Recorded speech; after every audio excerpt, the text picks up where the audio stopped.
Malo soi fua maua tuila manua nei tu la fiafi o tatou aso. Ia, mo mua lava si ile vi inga mal faftai ile atua ilona alofa malona ngā lei. Ia tatou ia so lava mena tahua le malele fua mai taiao no fu lungalo si o moenga, and you say thank you Lord for everything. Thank you for the breath of life and good health. Ia mea lele lava na fai ile atua mo tatou. O tatou polo kalama masani nei o polo kalama al tatou kolisi tu fatasi I mapsanga ua taua Saili le Atamai o lo ilalo vava ainga le tamai taifo mai ia Rose Vaughn maka Evi Pato ai o le nea fiafi ua o sam fain ta tuila manua ia ole ale o ye se upo le au na vai I se na fai le malape a o lo o iai le au fulo o latum ta fai oi na ai tau ona o fape atu ia malo so fu maua fo el nea fiafi vai fo isin timu fo el nea so ia e alo fale atu ia tatou ua whamanuia ina fo I tatou polo kalama nea fiafi tuila manua ua tatou whamanuia ina fo I le su mai o le whalitua I a Tamari wa le to pose lilo I lunga le ea I le TV ia e whape fo I newspaper I se whamanuianga mānaia fo ina maua I nei whalitua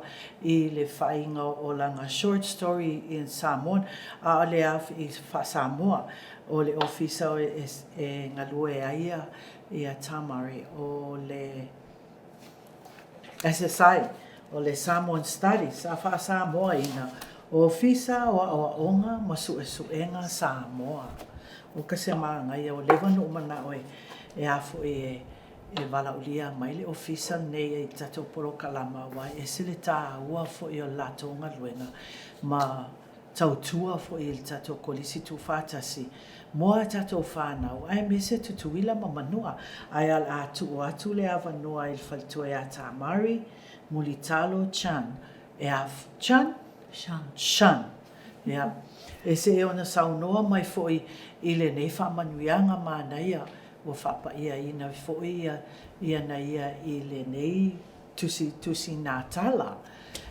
Well, welcome to our Saili le Atamai, Tamari, and it was so good to have you.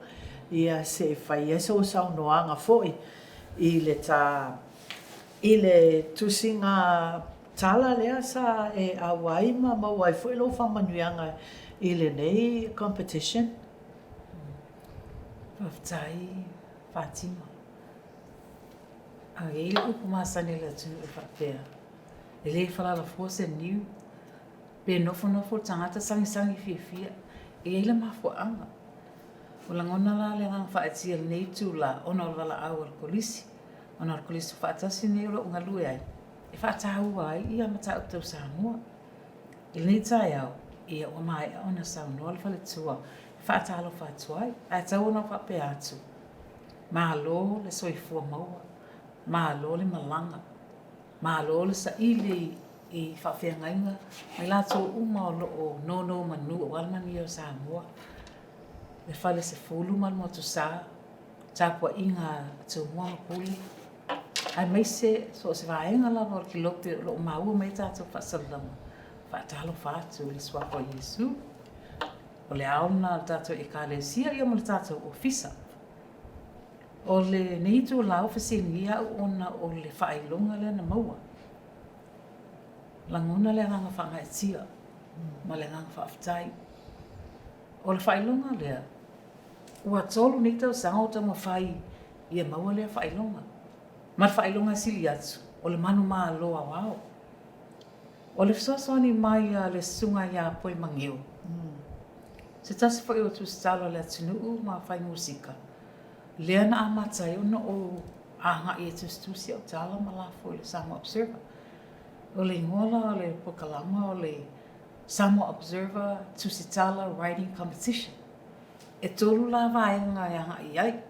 E ai a le afoi. Le tauvanga mo Samoa ia. Tangata o walala I Samoa. O le si tauvanga e whai mo tangata o lo walala I New Zealand ma Australia. Lona tolu la Pasifika. Lea la e Amerika Samoa, Hawaii, Kiribati, o Fiji, o Tonga, Papua, ia Niue, Waisi lava mo te Pasifika. O la tona lo tala ila vanua. O le watunu ia pe o Fiji ma Papua tele ina malo. Ili vai ngal Pasifika. Ai tau whai atu lava ia ma o malsunga ia po ia maisi fo ia sui ia whaftai lea tua. O ia lea ua wata tau lia. O tau lia ila ta tala. Praise God. O le tala lai whaatau. O le ngō le tala le whaalelinga. O le ngana peretania lai tusi ai. E sa o mata au tau Samoa lea whai ofisa o ngana Samoa. Ofisa o ngam sesu inga Samoa. Ai le ngata ina, e tau whai le ofisa ia lua ngana. A wala to a tele o tangata o lo o tu le ia le ngana Samoa. Mama ta au tau Samoa, mara whaasina manga wha Samoa. E leo ni Samoa. A tonu o tau whaafafonga mai. E Filipino lai pe pese mai I pese ai fo punya lava. Te le lo ai a Filipino. O I tangata mai Filipina. O tangata Palangi. O maamona tangata lo mai wha missionary. Wa tele tangata lo langi fifi ngana. Ai fo I tangata lo una ia tatou wha Samoa. E le wha Samoa. O le malai whalana e mawhaina o I tatou tong whinga pe una I le tala. So the story is in English. It was written from many years of experiences. Ai mai se ale le tasiwa I watasi na whai lau tala I le tua. I lo manato se pe se tala wha valvalia. Wa o aia ue whai sau tala wha pe I le atua ngangana ma le tusitala. Sa whai lau tala wha pe. Lord, I want to write for you. Ia, mai al nata usanga I watasi no wha pe lea. Ma te wawhia poto te le mwhaasau sile o manatu. O ani pa o te iloa te le ilosa mea. Ai o wa ai atua le awala. E au mai le ia wanoa. E mai ia le poto masani. Mea tupu le o langa e po ai fwai au isi taimi le I ona lo whaava lea ma le. O mea na o lo o maua mai le langona lo loto tonu. E tangi ai ma le fia ma ata. Ona mea alofa mai ahia. O le tala le whaatou le whaalelenga. O le whaalelenga I le vāo tangata ma le atua. O le lei le vālea, o na mawhaile na le lei o le vāo. Ma isi tangata. O te whao ngā tātou si o manga. American Samoa has a lot of stories to tell. I mean, you're sitting here, I told you before, your life, if I just sit with you for a few minutes and you just share with me, I will tell you, it will make books and books. Because e tofu tātou ma le whasino manga. Tofu tātou ma le whaiva ma le mena tofi e le atua. Lo tala tanua, o tangata umalo o tofu ma le tala. They say that everyone has a story to tell. I have to say, e te hele o tala e whai. Ona le alofa le atua e te o tangata whainga tā, ma whaalonga tā I le atua tele o tengi. Ai, e sa o atala mātua, tā alofa nei mātua. A yeise ava noa tātou te whaaftai atua I mātua. O la tau ia na tōla whatu whaapea. Samoa mo mole atua. Ata whaamai le atua Samoa. E sa au la tau tala. Wa o le upule nā. Mo whaio nā whiwhi atu whaasino manga wha Samoa. Mo tala noa atua I le tusi lea. Lo tala noa atu me lo tupito na Amerika Samoa. Lo tala noa atu o lo o whaatino o le tele o le tala. I te tono o le whaipui. O le teine Tusitala o le newspaper. Sa malanga I lunga la wala tele. I le aso Friday, Good Friday. Mana tua ala le Good Friday o le aso. Ia awa I tono le tala. O le aso le whaalelinga o le atua mtangata. O le ingola le tene o whaalelinga. O le whainga le o tangata Samoa. A whanau masta mai titi. E eise mafu anga elena whaingoa. I le ingoa lea. Ioi. Peila whaalelinga. Mo le silafia, just to backtrack. Mo le silafia. Sa mantua le watolu ni tau sanga o tau whai. O le tau sanga lo na lua. Sa au sia whai ale finals. Ai le mawala le whai longa wana tasi le whai longa ma Pasifika. Sa ofesili ala I le tua mo o ta talu api o tātou mea māsana. Se au maia se mata puna mo ta ita se tusi e sa tala. Au te whai pēr le upule a reconciliation. Na o iloa la, e le mawhai o na tusi sao le ngole tala, reconciliation. Pehi ave ese ai se mystery for ina le tangata pa faitau pa vai to pe reconciliation is very obvious. So o le mafu anga na wala ina tamu faia ona I whaongale upu whapalang reconciliation. Ai tu waileng wale tini ngoi whaling. O lona tua atu lo. O le tua ina saina. O le tua ina saina lea. E maa saina alu whalpui. Alu whalpui ma ave me ai mo tangata. A tuen me ai lana whaloloa. Wa ave I maasi tangata mo tu whaati mo whaasoa. Lea la watu lisi aso. Au 5 tau sanga tene leo whalinga. Ai whailo le misa pangota. E leo se tala mo isa mo le tala lea. It's just a fiction. O le tala whatu. Ai tātou te iloa ai. E mawhaina fi tono tātou whaasino manga. Fe au tātou se manau e loa e whanau. Pe o la nganga lea, o whanau, a wā whanau e whai mai. E tele tala leo tusia. E tele tala tā lofa, o tala nisia tangata skola ngana Samoa e meka Samoa. A wane I whaia, a wane avea mau oso tu ngā mau, lau sila fia. Ia mau o loa, ili tu ngā mau, ele mau o loa whanau a Samoa. O te mata muli ala I le wha Samoa, ona I le wau sangata le tele le anganu. Ai o su e lava e ala. Ai o le tala e wha pēr. A whaila e le tusia, a o haila e whaia. Ioi. O haila e whaia. Ia, wata mali e ala e whai mai pēr ni whai tionga. E wha le leia ai, pa alu winga nā le ofisa wa onga se su enga. E whai tu singa, a le ase whau tua masi tu a lalo le atunu. E wha ngana I tono tato whatunga. Pēla ona yeile, e tala lea I le wha le leinga. Lo wha tala noa tua I le mata upu tau ia Samoa. E ese mata mo fiu tato sisi o manga. E iei o tato tangata le lei, e o tato tangata e wha le tonu. E to tonu le tala le wha pui pui. Ua loka tamai ta ima awha pui pui. Ona e tuli atu leo ua masau te le lea. Ai hanu le atu le tawa. E ona loka le awe wha pui pui. Lea la wa tonu wha pui pui. Ai tau fia tonu le as whawai le aso Good Friday. Ho ai te a mai tu le aso mafua o le aso le una umahe ala aso tu tu. Pe ona whai atu o le tama o na tina lea na alu wha pui pui. Ho so le misa. Whai le tupu le misa. La vele toi ina tu low lava. Mo whaale tonu waile o ia la sa tamu whai tu whatasi ia to vaenga o le a o le whai ai tu low o le tama. E tupu la whaala lawe lea. Au lo tangi la mo whatu ese. 5 tau sanga la whatu ese toi ina. Sorry grandpa, I couldn't save you. It's just a 5-year-old. And this is the story. O le mea lea e maa fua ile ita I tangata lai whapui pui.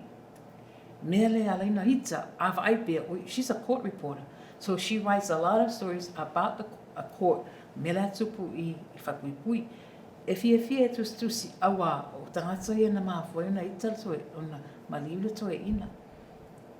A te tonu la no awe whakui pui. Sa whetau I tangata e ile tina ingo ia mapusanga. O le tina lea na whaamtala maile whaalelenga alwa o tangata ma le atua ma whai iai. O tangata lai whafo. E tangata lai whewai, a laile o sa o loto tono loto. Ioi. O tangata le tono whai pui pui. E tele o tangata le whai pui pui lo sa o loto. Ona ua le leile vama le atua. Ona wha leile vama tangata. So that was one of the things that came. There are people on the outside, free, walking around, but inside they're not free. Ioi. They're carrying a lot of baggages from years. Au tangata ia na ti ngā iai.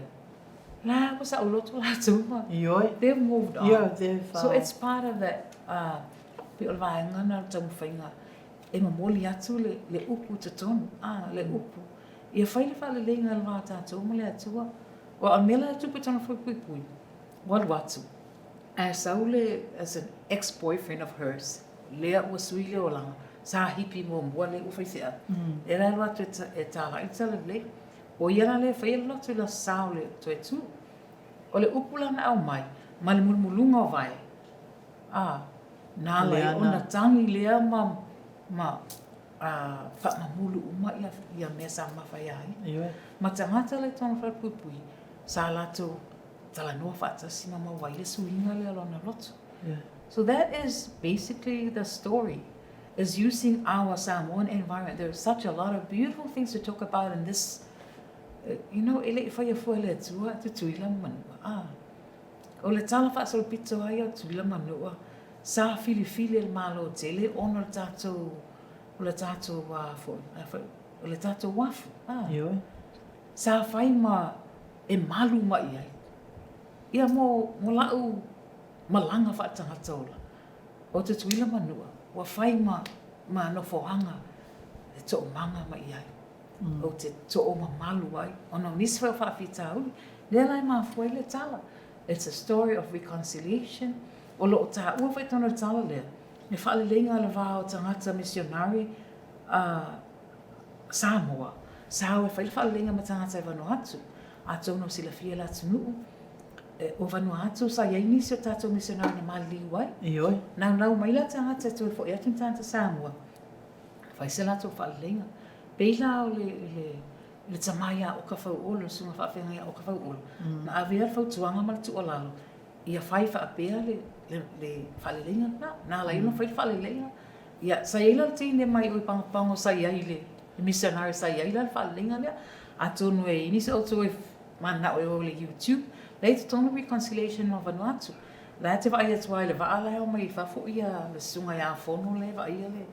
Fe pulea ile va ile wai ni Samoa ia mal tine le mai pampang la sava le mai fafo ia ma fatino le ma nga ia tu fatino fallinga lisi fallinga la te opte ton ia ile fatu senga mai le pale mio New Zealand Helen Clark ile malo Samoa ona o tele fo matua ia a teme la to pulenga le la to pulenga la le anga tele lo tala I mo mai ni o se tele ai o fatu e sengana na whai mai. So that again, reconciliation is taking place and we need to recognize that and know that reconciliation is taking place. O lai au mai al tātou tamai le langi lava noa whaelele I tātou.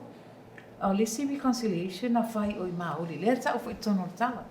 O reconciliation na le vau. O le tosanga lua hawhi. Sa ila le matou a inga I whaelinga le. O tosanga lua hawhi. Nau mai ai ia tangata palangi ia e o lātou tu āna whio te tangata Māori. O atu tangata Māori whānau ai lātou ia. Whaere whalelenga. E sera ngā te ngōwhia. So there's a lot, you know, in the world today, tēle alawa ia tala o taua, o whaalawe, o tala I la mona I le momo le lotu. So we need stories to weave into our local stories. Le wha moe moe. Alwaenga leo tātou Samoa mua le tu. O ka se manga I lo whaalonga Tamari lo saunoanga I le whamatalanga fui o le tala. Ai sao le lo saunoanga. We have so much stories that all we have to do is just put it together. In your what's in your mind and your heart, and then just express yourself in writing it. And when it comes out, just like the story, Piala Tala le na whaianei, tusi ngā tala le whainei. E mo momoloto il whaitau. Oh my God, where did this all come from? But it's all coming from inside of you and how you feel and what the Lord has showered you with words and words that will hit the community and say how important it is to have reconciliation.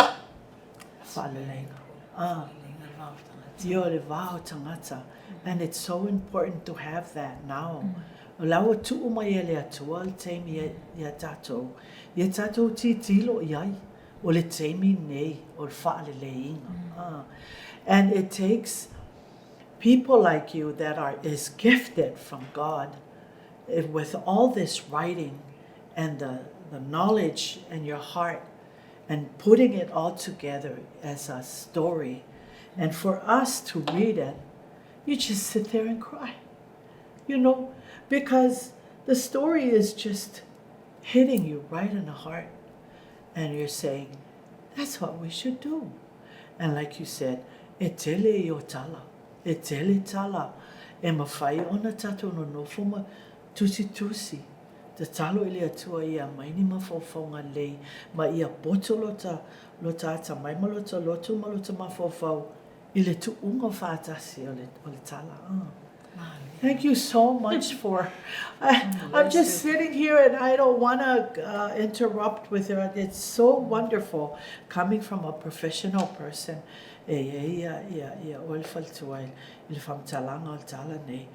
It's so amazing, and thank you so much for doing this kind of work.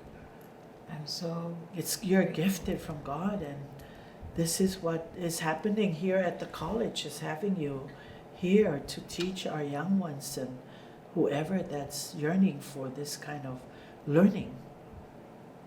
It's only officer. If I love from Talanga, well, I'm a Tangam, te le fiaro officer Samoa. Wow, I was tangata le leilanga numa, malangangana. I olo ito tono officer tangata olo yai fo ito mai vanga ese. Ata sa faila telo ting. Ia, e whamatala mai le atala, mo le atala. Ia matali e, whai suwanga. Tau atu le, a whai wha liunga. Whai su altus pa ia sa ili ia. Pole ase tala altus pa ia upu lea. Actually, yol mele masa na whai. A sau se upu pa lai, i telo tai pe a pena le, va velo tai hua ma mawele. Non filoi. Wa Google ole, tatum ta upu. Su e la Google tus pa ia. Ka umilere tus pa ia palangi, su elore tus pa ia Samoa, o na maua mahela ila masa. O tangata tono lo ofisa, e tofu ma whaiva. So I get to benefit, and I get to hear what they. So it's not, I don't think anyone can win anything on their own. It's got to take a whole village, a whole community, and maua mahela ia wa. Ai tili aton. Lo ulangona le tele fa peani manatu na ia tia. Ai o le fa soa mai o le tufa o vasenga e fai so enga fa almolongo i tala tangata matua fai o fe awal au matua fa le ulang le maua i manatu e ma le toa o le toa sa matua pala ai ai tau Samoa ai sa ole ai o ai lai fai yeah, and you have the best fatonu there. Yeah, o Kenaisa Paolo is so good, and Waila ole ale mawale atamai male bea efa biolo samronga. You work with all different people there, and we have Fatonu, Faolo, we have Alofa Nusila, a person I really admire. O fasa mo pea, o alofa o si ufafonga na to te fa fonga tuai, o alofa Nusila. O stangata for this is her area too. This is her field too, literature. We have Mangu, Olisinama Tula Fale. Really blessed with the people we have. So I'm very grateful. It's on Iofeleti to Ole Ava. This is the language guy. So Kalama me pena Feleti. Sileto el mele fa molia. Yo fele sa mo temi. Lasata, oni upe faima, and then he would help us. So that's why I said it's not the effort of one person. The Samoan studies, the village, the people. So wonderful. Yo ai atu tu titi umal tata. E failana na sau no mai foi le sele na mara just for Ole motsmotu ola le ngana. Basically le motsmotu ola. Na tu tanga ai mai ole motu, it's live charcoal, coals. Yeah. Le afia Samoa ya sola sa ti afia tangata e su e mai e fa mu wai fale. I mean wai le fa mga lafu inga e ola e tu le afi. Sa fa nga Samoa. I tu tono le tu sia tanu vasa o ia le mo mai ile lo fa pe mai e ma fai fo e fa mtala ini tangata e au nga. Ula tūria e whaini mea ngā mō nuumala na whanga. Lo, ile manatu la le ofisa wala i una whaengoa motu ola le ngana. O tangata Tusitala, o nisi nā o motu ola o le ngana Samoa. E tusia tala mwha mau. A wā whanau la lwao o lo wanga i mai. E ila le winga na. Tono la tusilia. Na amata mai loa whesuma 5 e o le a whesuma 5. Sorry, loa whesuma 5. tala lo i tonu i. O le luafesu ma lima, luafesu ma valu, o tala tangata o mai kulisto fatasi. Sa fautua mai le whaatonu. A mata whaititi mua, ta tala na kulisi. A mahe alo sa taimi tato wa ai atu whiololo, tu ulore le atunu, le ha se tali mai. Ia, e mwhaina whapea, e to a tele tangata o le atunu una, lafo mai lato tala. O se tua lalo mo la Tusitala. E ini si o tō whaanoa o le mau whailonga. E le mau whawana alu tulu tatu whailonga. Fia whai atu a wat whailonga se fulu ia ai. Tangi lima foi se tato ofisa e le lava foi tu per telo te. Ai o telo lato e le leia lato tala. La iti ana me la iti. Me la iti. Ai o te fia foi whailonga atu. O le tolu le non malo o tau sangalo na vai. O tangata tono potu a onga. Le ofisa wa onga. Whawhetai wai loa tu e tangata. Lato tu alalo ma lato a onga lea tu lai mai e tamai ti a onga. Leo whamani e whai lato. Pautua to fo ila tunu. E toi ta tala fo i whai unga tau sanga nei. Masalo pe amati au ki topa Novema. Te tato tau wanga lea. Ia lafo mai se tala. Aua te wha awai vai pea o atu le tei mua wale malo lau tala. Papena fo ia. Tingana watu tonu e le malo. E tau whai pea. E le ngata la tau whai. A sa ili mwhai tau. E ai ia free webinars. Paftai mo teknolosi. Alua i lunga masa ili. E ai Tusitala tau ua vai le ua miliona la tau tupe o mauat. Like one of my favorites is Jerry Jenkins and Francine Rivers. These are gospel writers. But le maa ngai e kusinga o la tau tala. O fautuanga la ma vasenga whai vanga na whai fua. Ia lau teo soi lava. Whai tala tuai mawai nai beila ole. Ia awane ina whanafu wha i le ngata la Tusitala. Ai tau mwhai se mea sili atu. Whai tau umatusi e peo o le mea, o le tuenga tala na tamana tusi. Ia, me whapalang me whasamoa, e mawai o manatu. Io vai atu o tu e tolu tami inu te Tamari pe ma whai ona se whai aso saunoanga fwoi i atu tuila ma manu ai. I ngā luenga fwoi e al tatu SSI o lo whai ina ilkulis. Whaftai tile lava Fatima. E le ai se poto ma se Atamai o le tatu ofisa. Ai o le lango mai le fale se fulu ma le motu sa. Ai mai se fulu sa po inga atu mua pule ma tatu o ma pa anga lo atu uma. E ma whai o le whaale lea ngā luenga ma tau whainga lo ofisa. Tatu tustu singa. Ia sia lo whaale se aso lo mautanga lo lawa o nau lo ofisa. E wha mau ual wha nau la lawa. Wha mole te tala mai lo whaale. Tala mai upu a lewa na te umo oi. Whasoa mai au wātātou whānau lo whaatali mai. Ia peo se tala lea. Mo le toi le ngā whaatai nei po kalama. Ia ma le ofisa fo i talitonu mina wa o te la ala a mai whai se tala. Ia te ele lava mo lava noa. Ia mālo lava al sau noa Tamari. Ia vea ia o masui o tatou prestene. Le sungal fo mai a Rose Vaughan. E mo mole atu ai mata whaftai tele lava. Mo le whaava noa ino lo te me te suma i e tatou whatuwha i e foi. I le nei whaamanuianga mānei a foi na maua e oe le whale tua. Ia o leo te nofo atu ia o te vale a li te tuila manua. A wafo leo o nofo mal whale tua nei o le matua le lei al wha Samoa. A o au nei e la e tau mo whai atua. Leo te titia e le mamawan me e lo ofisa ma lo ofisa Tamari. Nunga kamo sa valvali mai e sau e makalkalangoa. Ai whawhetai lava mo le awanoa Tamari nei fiafi fo e o taftu wha i ai. Whaftai atu fo i le sunga al whatonu ia whauolo mo le wha awanoa ina o lau teimi e te sume e taftu whai. E le umai nei i le fiafi nei Tamari i ta whatasinga. Te masalo tu e wala awa tu fo i se vai aso.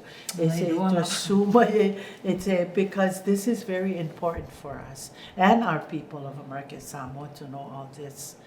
A whai lava tuila manua wa e se upu le tau tamali i lau whawhonganga ia malu awe e whale lo whingal. O Fatima fo me nā Langkilde te o whaasefua.